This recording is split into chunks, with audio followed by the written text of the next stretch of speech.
Hello, today I want to talk to you about getting in contact with your IBD team. And in my case, that's going to be phoning them up to try and tell them what's going on. So I had some bleeding the other day and I need to tell them about it. I've done a stool sample already, I've submitted it, and I just want to phone them up to tell them that I've done that and that they can have a look at it and maybe some action will happen. So I'm going to take you through what it's like to phone someone up live. Let's get into it. Hi, you're through to Advice Line. How can I help? Yeah, I was just calling as I passed a bit of blood a couple of days ago, Right. and basically I handed in a stool sample yesterday because Okay. I had a pot here. I just wanted. Brilliant. That's really good. Let's have a look if there's been. So yes, your fecal calprotectin has come back at 24, which is really low. Okay, So cool. that's great. So was this the first time you passed a bit of blood yesterday? Yeah, well, it was 2 days ago, and Okay. then I haven't since, and the stool sample looked very healthy. So Right. Okay. So you just wanted to check you weren't flaring, basically. yeah. Yeah.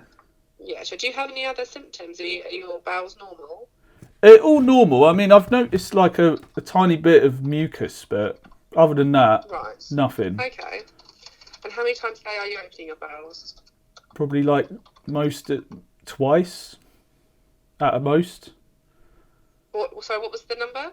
Two, like at most. Two. Yeah. Bowels 2 times. There's no urgency. No, none at all. No. Brilliant. Okay. And obviously not getting any nocturnal symptoms. No. No. And then was the blood that you saw on the paper, was it dark or was it bright red? Oh, it was all bright red. Yeah. Right. Okay. That's fine. So I'll pass it all on to the nurses to let them know that you have a bit of a suspected worry about a flare starting. And then I'll get them to come back to you with their advice of where they think that you are currently with your bowels. Yeah. Do you have patient knows best? Yeah. I've got that. You do. So if they can't get hold of you on your phone, would you be happy they messaged you on that service? Yeah, that's perfectly fine. Yeah.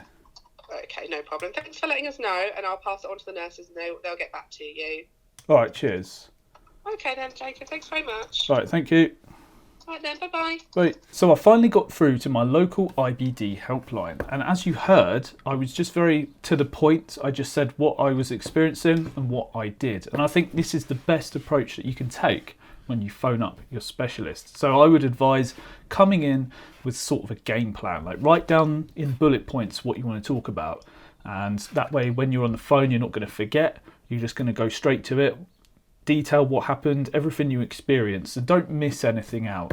As you heard, I explained there was a little bit of mucus that I'd noticed today and a bit of yesterday, and well, I didn't give the times, but I mentioned it. And those are all important things to bring up when you're talking to your specialist, because all those things build up a picture of the things that you're going through, and that can really help them make good decisions towards your health. But the only thing is, it is hard to get through to them. So it took me since yesterday to actually get through, and I've tried a couple of times today already, and it is hard to get through. So you have to kind of sit there and babysit the phone to try and get through, as the NHS is just really understaffed, and it's going to be like this all across the UK, and I don't know what it's like abroad, but that's what it's like here. Not all trusts actually let you phone in. For a while, my local IBD team was email only. There was no phone calls, and then they switched to only phone calls, no email, and you can only phone between 9 and 11. So there's a small 2-hour window that you can actually get through to them to actually tell them what's going on. So I advise you, if you can't get through to a specialist IBD team, or maybe you haven't got one yet, then call 111 if you're in the UK. That's the non-emergency line, and that way you can get through and talk to someone that day, really. Every time I've used it, it's been when I've been in like a state of panic and I don't know what's going on. So I phone 111 and you just explain in the very much similar fashion what what's going on for you, your worries. Explain to them that you've got this condition or whatever. It might not be that you even have IBD, but if you do, explain to them that. Say you can't get through on the helpline, or just explain your situation. Tell the truth and you'll be seen. I mean, it's worked for me every time. You do have to wait a bit, but it saves you. If you don't have to go and wait in A&E, you just wait at home and then you go and get called. I end up seeing the doctor in A&E usually when I'm there, but it's basically just you wait at home. But it is good if you are very concerned about what's going on. If if you're very worried, then call 111. It will help your mental health, because it's good to know that you're just going to speak to someone, even if they don't really resolve the situation. Just being able to go and speak to a healthcare professional, it does help. So anyway, that was it. I just wanted to run through what it's like to phone up your IBD helpline, because maybe you haven't done it before. Maybe you're a bit scared to phone up and tell them what's going on. But honestly, just tell them what you're going through and you'll be fine. So anyway, thanks for watching, and I'll see you in the next one.